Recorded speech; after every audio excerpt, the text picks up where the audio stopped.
বাবা, ও বাবা, আজ তাড়াতাড়ি কার্তিকের আসবে।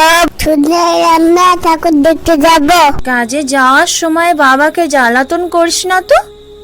যা খেতে যা, আজ কাজে না গেলেই পারতে। বাবা আজ তাড়াতাড়ি কাজ থেকে আসবে, কাজ থেকে আসলে সন্ধ্যাবেলা ঠাকুর দেখতে যাব। শুনছো, তাড়াতাড়ি চলে আসবে। বাবুকে নিয়ে সন্ধ্যাবেলা ঠাকুর দেখতে যাবে। আজও আকাশটা বড্ড মেঘ করেছে, মনে হয় এক্ষুনি বৃষ্টি আসবে। তুমি তাড়াতাড়ি বেরিয়ে যাও। দুগ্গা দুগ্গা।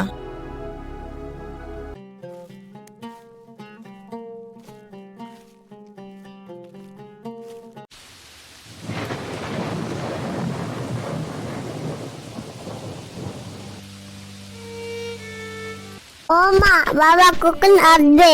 সুন্দর কখন ঠাকুর দেখতে যাব? দেখছিস না বাইরে বৃষ্টি হচ্ছে। বাবা তাড়াতাড়ি চলে আসবে। মালিক, আজ একটু তাড়াতাড়ি কাজ থেকে ছুটি দিলে ভালো হতো। আমার ছেলেকে নিয়ে সন্ধ্যায় ঠাকুর দেখতে যেতাম। না না, এত তাড়াতাড়ি ছুটি হবে না। রোজ রোজ শুধু ছুটি।